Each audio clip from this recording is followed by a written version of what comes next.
Juradme obediencia a cambio de mi piedad. Necesito caballeros combatientes como vos. ¡Un noble! ¡Jurar obediencia a un escudero! ¡Nunca! ¡Nunca!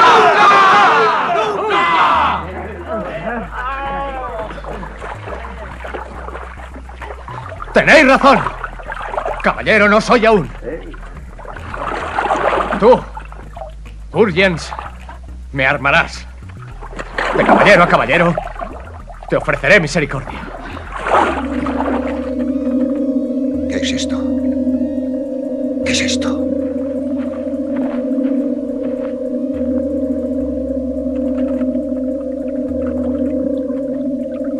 ¡Envaina la espada, Urgens!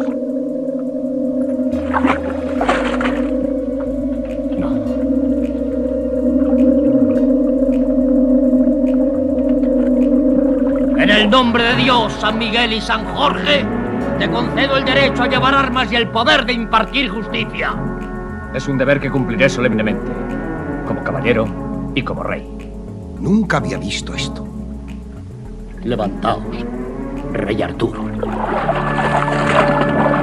Soy vuestro humilde caballero y juro lealtad al valor que lleváis en las venas. Tan grande es que solo puede venir de Uther Pendragon. Se acabaron mis dudas.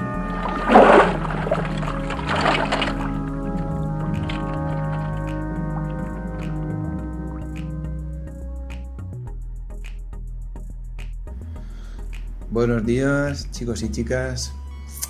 Soy Manuel, vuestro profesor de Geografía e Historia.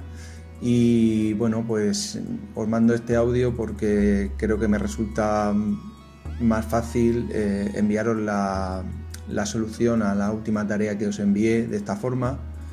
También porque será más ameno para vosotros escuchar un audio que leer una parrafada enorme sobre la contestación, ya que la tarea, pues aunque os pedí que tuviera una extensión mínima de un folio o la cara de un cuaderno, pues en algunos casos pues hay gente que me ha enviado más extensión que esta y por lo tanto pues se hace un poco larga la contestación.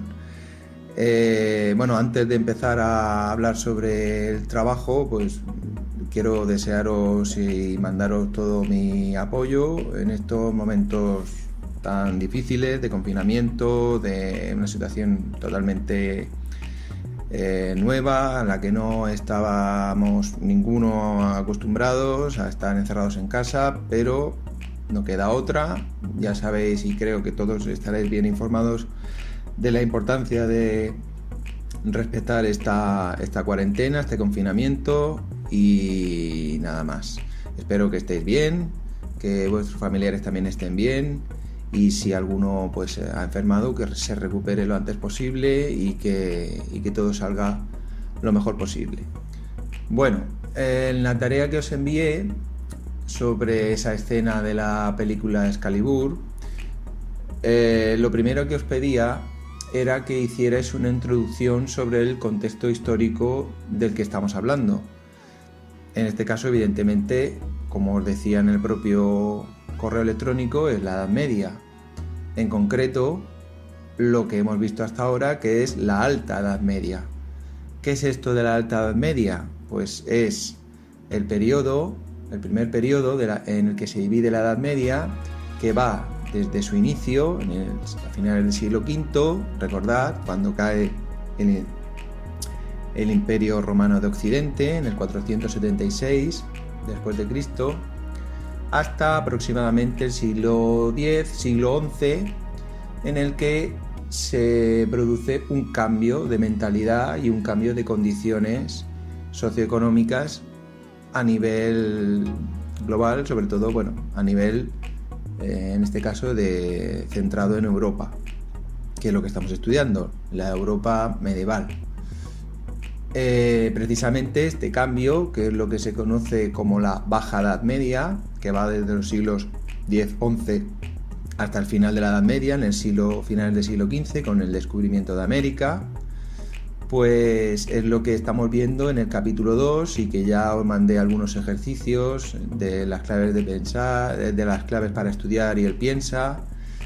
Y bueno, y os mandaré otro audio para explicaros un poco pues algunas cosas que han podido quedar confusas sobre ese capítulo, porque tampoco quiero que leáis los capítulos sin ningún tipo de guía, sin ningún tipo de explicación, para hacer las actividades nada más, y no quiero que sea esa la dinámica, porque creo que mi responsabilidad es explicar, y el libro pues no siempre lo deja todo claro, porque hay información paralela que os puede ayudar a entender mejor lo que os está diciendo el libro.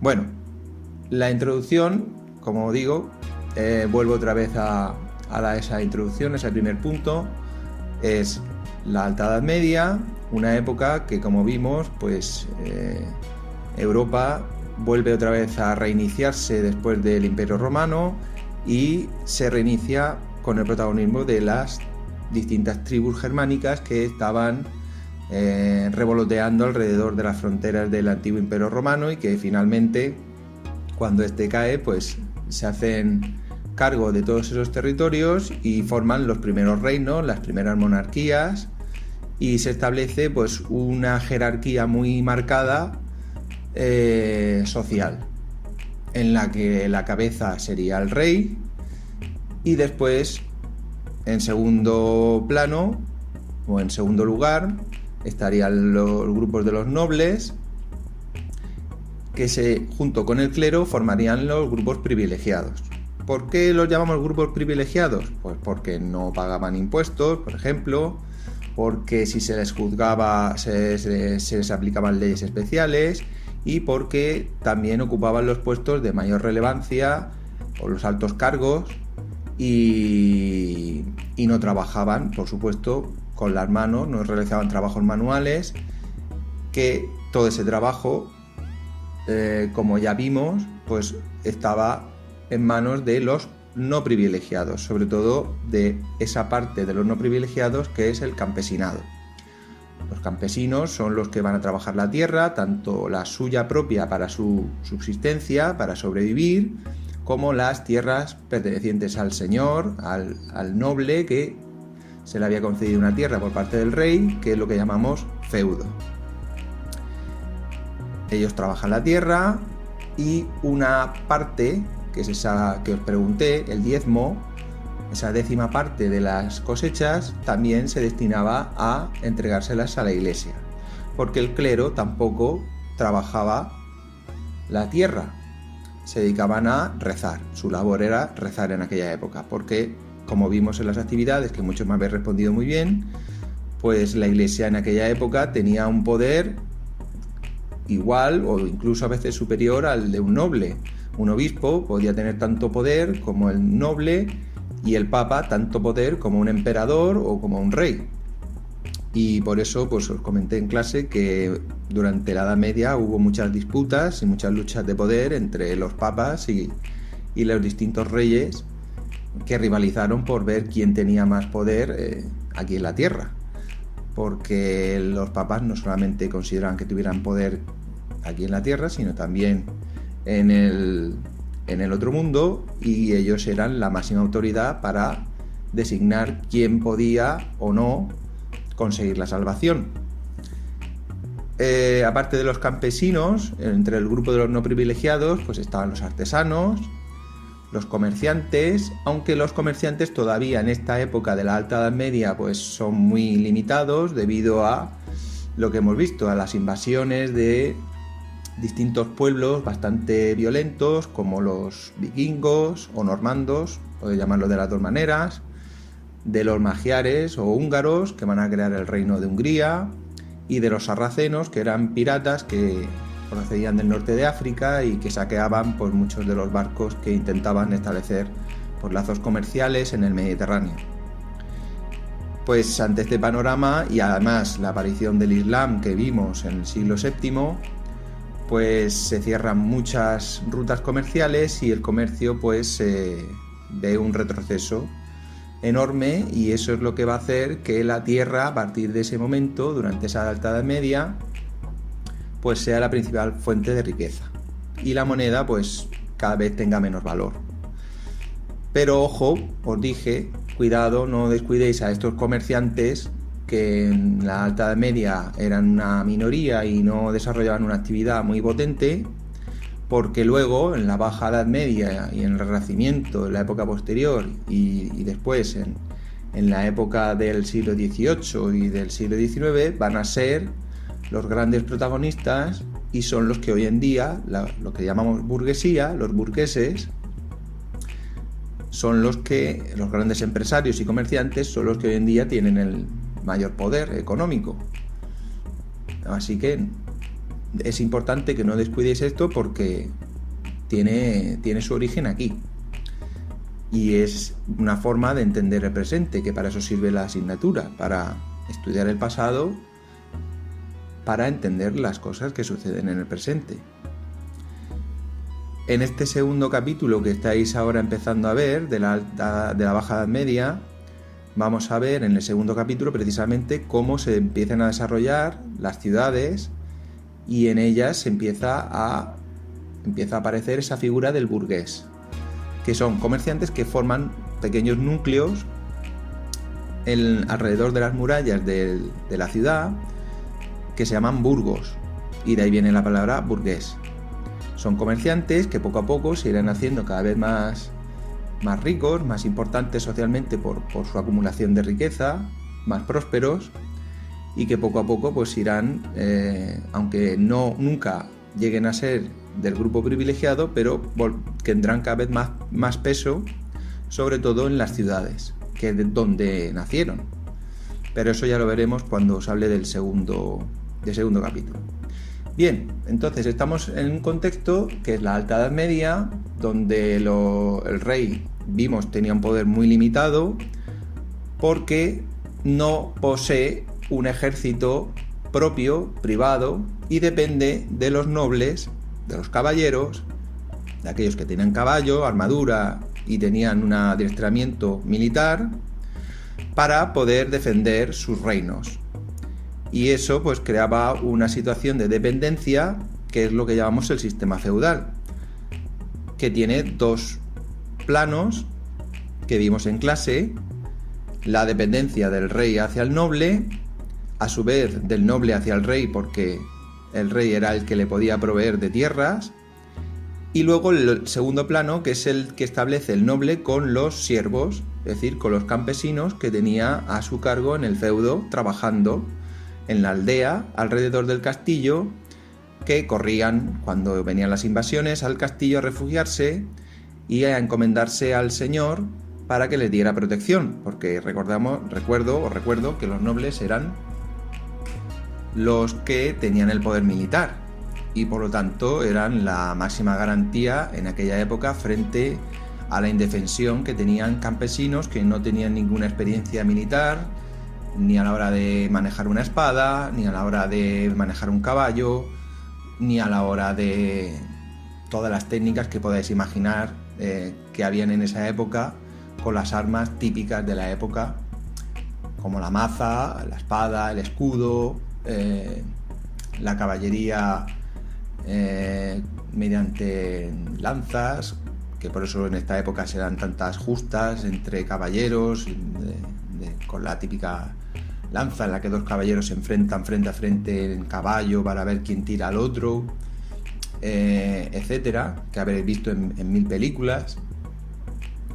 Y bueno, pues esa era la situación. El trabajo, lo que intentaba, que os mandé, era pues que hicieras una reflexión sobre la sociedad feudal, como en la sociedad medieval, que os recuerdo que tenéis ahí pendiente ese trabajo en PowerPoint, que tenéis que entregarme de aquí al 30 de marzo, y que intenta, pues eso, que resumáis en un PowerPoint, en una exposición, de forma individual, cada uno me lo envía a mi correo, pues cómo es esa sociedad feudal. Y el trabajo pues hubiera sido muy sencillo de realizar, consultando el libro de texto o cualquier información que pudierais haber puesto en Google, en Internet en general. Pues simplemente con poner escudero en la Edad Media, pues hubierais descubierto mucha información importante para este trabajo. Bien, esa es la introducción, el contexto histórico. Una sociedad jerarquizada, una sociedad amenazada, una sociedad en la que hay lazos de interés entre los reyes, entre los nobles a su vez con sus siervos, y como ya vimos también había luego un grado intermedio en el que los propios nobles podían tener como vasallos a otros nobles de menor rango, con menor poder, menos tierras o de un rango inferior. Precisamente hablo de esto porque entre esos nobles de menor categoría se encontraban la mayoría de los escuderos. ¿Quiénes eran estos escuderos? Pues eran quienes acompañaban al caballero, al noble, y le portaban el escudo. De ahí viene el nombre. O sea, no es casualidad que se llamaran escuderos.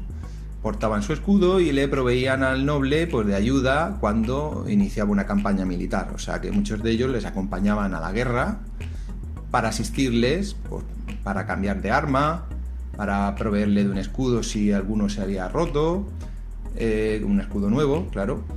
Y eran como una especie de siervos que tenía a su cargo.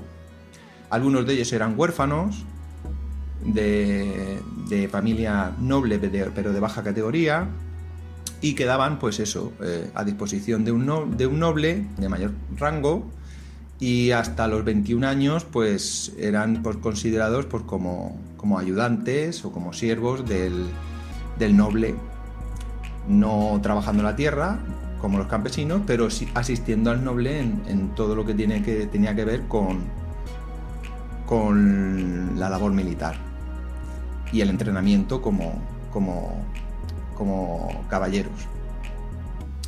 En la escena en la que os proponía, pues la película Excalibur, podéis haber buscado, algunos de vosotros habéis buscado información en internet sobre ella. Evidentemente la historia del rey Arturo es una historia fantástica, no es real, y la película tampoco está narrando ningún hecho histórico. Se sabe que sí, que existió en algún momento el rey Arturo, pero no tiene nada que ver con lo que es la historia que se narra en la película, que es totalmente una fantasía y que procede de una obra literaria. Pero el extracto que os puse tiene un elemento que sí es histórico, no el hecho de la batalla en sí, sino lo que se narra o la forma que tienen de expresarse, sí que corresponde a lo que sería la mentalidad y las palabras que se utilizarían en esa época. Con lo cual, aunque sea una historia fantástica y ninguno de los personajes a lo mejor existió, pues probablemente ninguno existió, pues el hecho de cómo se desenvuelven en la escena sí tiene un trasfondo real, histórico, de cómo era la mentalidad. Y eso es lo que quería que vosotros supierais ver. ¿Qué se ve en la escena? Que es el segundo punto. Ahí solo os pedía, lo digo por si en algún momento os pido un trabajo similar, pues cuando os pido una descripción es simplemente que me digáis lo que sucede. Algunos me enviasteis algún correo intentando que os explicara la diferencia entre el punto 2 y el punto 3. El punto 2, pues simplemente trata que me describáis lo que estáis viendo, simple y llanamente. Me decís, oye, pues mira, se ve esto, esto y esto, sin darle explicación ninguna. ¿Qué estáis viendo? ¿Qué crees que estás viendo? Simplemente describirlo, como si os pidiera que describierais un paisaje. Pues veo un árbol, veo una casa, veo lo que sea. Entonces, una descripción. En este caso, pues lo que vemos es que hay una batalla, hay dos grupos que se enfrentan entre sí, caballeros contra caballeros,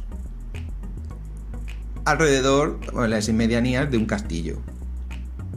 En la escena en concreto, que es bastante breve, pues se ve como el rey Arturo salta de una pequeña atalaya o una torre del castillo y se lanza para tirar del caballo al líder del otro grupo, de los contrarios, y lo tira del caballo. En este caso a Uriens, que es el que encabeza la oposición a que el rey Arturo sea considerado como tal, como rey, porque había conseguido extraer, según la leyenda, la espada Excalibur, que es el nombre que le da la película, porque la espada que lleva el rey Arturo se llama así, Excalibur, y estaba introducida en una roca por su padre, y nadie más que no fuera de linaje real podría sacarla según la leyenda. Claro, él, que era considerado huérfano porque no se sabía su procedencia, pues había sido tutelado por un noble de bajo rango y estaba siendo entrenado como escudero.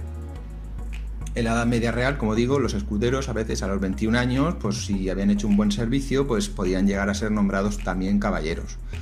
Pero eran casos excepcionales. En esta época de la Edad Media, lo que caracteriza a la sociedad es el inmovilismo. ¿Qué es esto del inmovilismo? Pues que el que nacía siendo noble moría siendo noble y el que nacía siendo campesino moría siendo campesino.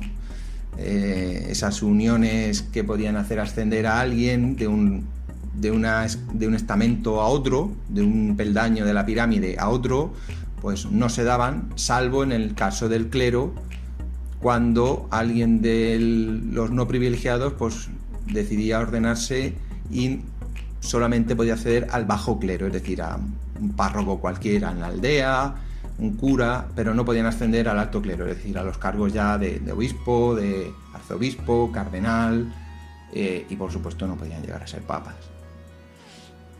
Bien, vuelvo a la escena. El rey Arturo tira a Uriens del caballo y en ese momento pues se produce un forcejeo y finalmente pues Uriens queda vencido y está amenazado por la espada del rey Arturo, por Excalibur, y el rey Arturo le pide fidelidad, porque necesita caballeros para formar su reino, porque él se acaba de enterar que va a ser rey. Hacía poco que había extraído la espada de la piedra y entonces pues necesita formar un gobierno fuerte, como también pasaba pues en aquella época realmente en la Edad Media. Los reyes tenían muy poco poder y dependían de los nobles para consolidar ese poder. Ya os dije que una de las medidas era pues establecer lazos familiares, que el noble que el hijo del rey o la hija del noble y viceversa se casaran, y así pues un poco el rey pues no tuviera miedo de que el noble atentara contra su vida por ese lazo familiar. Y entonces pues lo que le pide el rey Arturo a Uriens es su fidelidad. Pero ahí está una de las frases más importantes de la escena, que es cuando Uriens dice con mucha vehemencia, con mucha cólera, que un noble no podía jamás jurar obediencia a un simple escudero. Esto lo que pone de relieve, lo que está resaltando es precisamente algo que es real. En la Edad Media era impensable que alguien de la extracción social baja, de los no privilegiados, pues se pudiera poner por encima de un noble. Y por eso la reacción inmediata de todos los que apoyaban a Uriens, a todo el resto de nobles o de caballeros, pues es decir, nunca, nunca, jamás, jamás. Y le piden que envaine la espada, es decir, que la guarde en su funda. Pero claro, la espada tiene un poder, según la fantasía del rey Arturo, y se oye esa música en ese momento. Y por otro lado, pues se da esa escena tan conocida en la que él se arrodilla y le da la razón a Uriens y le dice que efectivamente él no ha sido nombrado por nadie caballero, porque la única manera de ser nombrado caballero es que otro caballero te otorgue ese privilegio. Y efectivamente él había extraído la espada, pero nadie le había nombrado caballero. Él seguía siendo un simple escudero. Por eso se arrodilla y con mucho valor, porque claro, si le entrega su espada, es como decir, pues lo tienes todo hecho para cortarme la cabeza ahora mismo y terminar la batalla. Él pone en riesgo su vida en ese momento en el que se arrodilla en ese pequeño riachuelo alrededor del castillo, y Uriens pues empieza a dudar y empieza a oír las voces de resto de sus compañeros, del resto de los compañeros de armas, del resto de los caballeros, diciéndole que no, que jamás se le jurará obediencia a un escudero y que envaine la espada, que la guarde en su funda. Pero él nota en ese momento el poder tanto de la espada, que le está diciendo que es el verdadero y legítimo rey, como también reconoce el valor, que esto ya es más real, lo otro es más fantástico, el valor del rey Arturo por arrodillarse y mostrarse totalmente a merced de él y pedirle humildemente que le nombre caballero.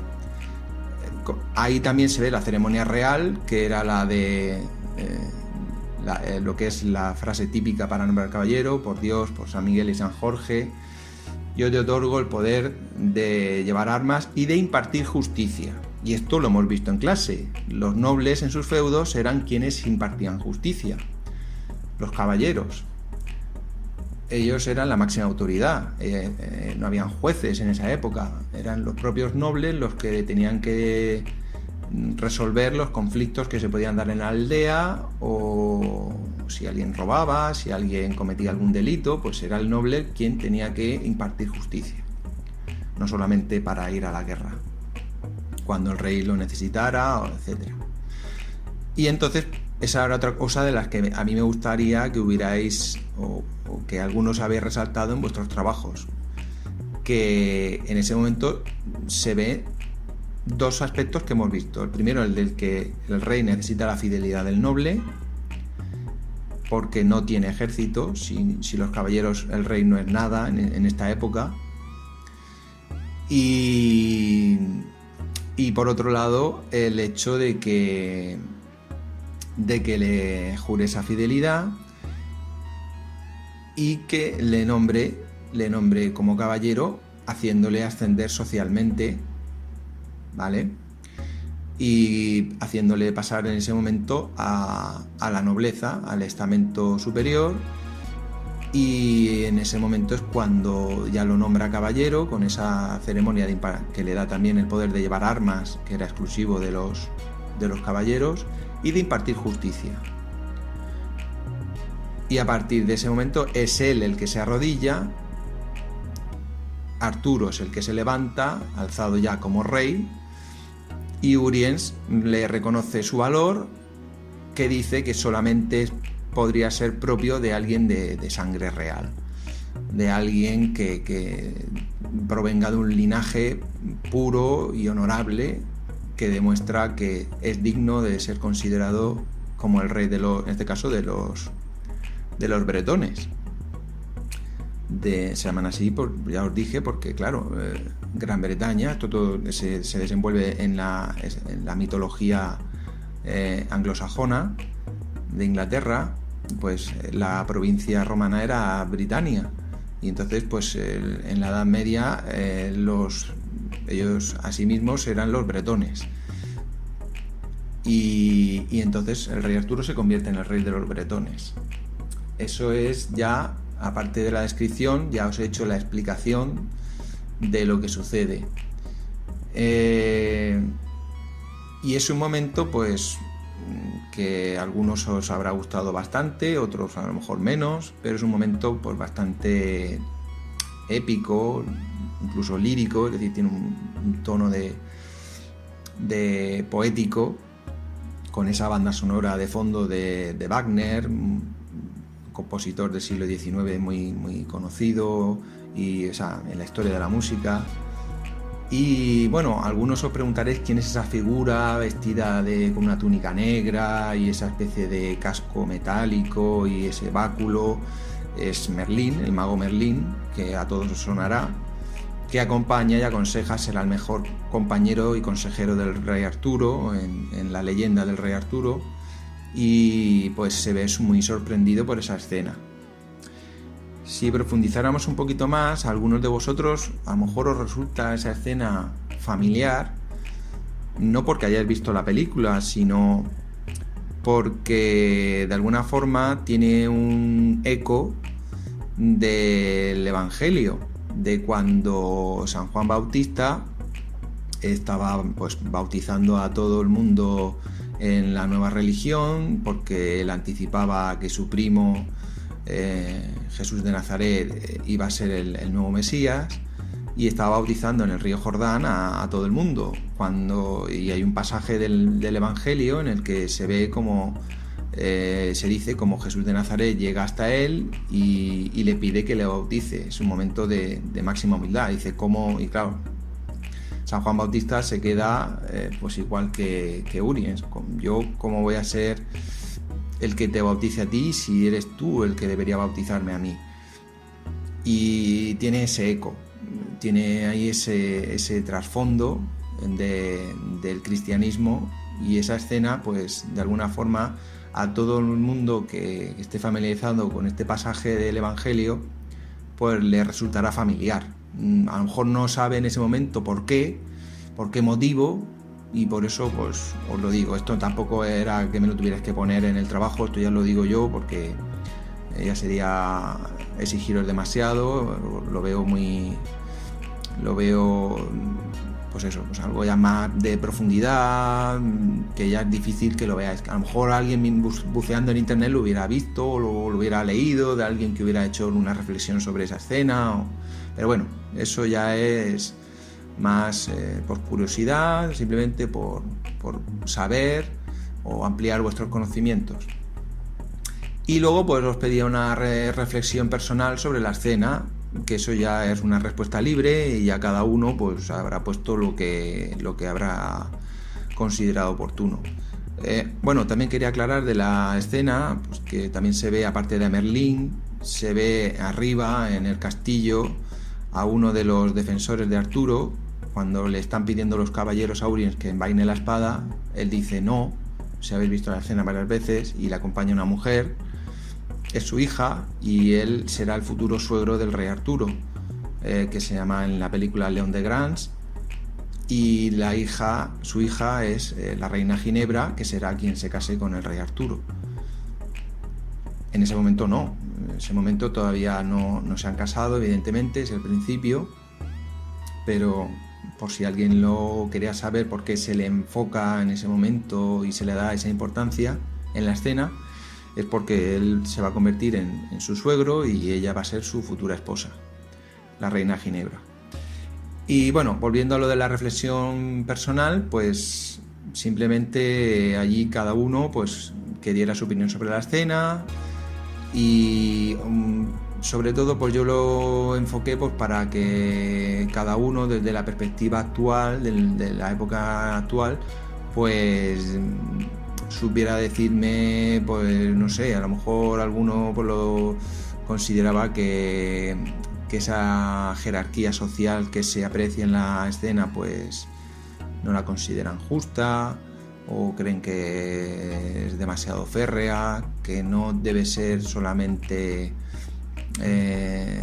una sociedad en la que unos pocos puedan disfrutar de privilegios y otros estén viviendo en condiciones pues muchísimo menos favorables, haciendo los trabajos más duros, para que tanto el clero como los nobles pues pudieran mantener un ritmo de vida pues bastante agradable y bastante amable en una época pues que era bastante dura por las epidemias, por la falta de condiciones higiénicas, por la falta de una ciencia médica.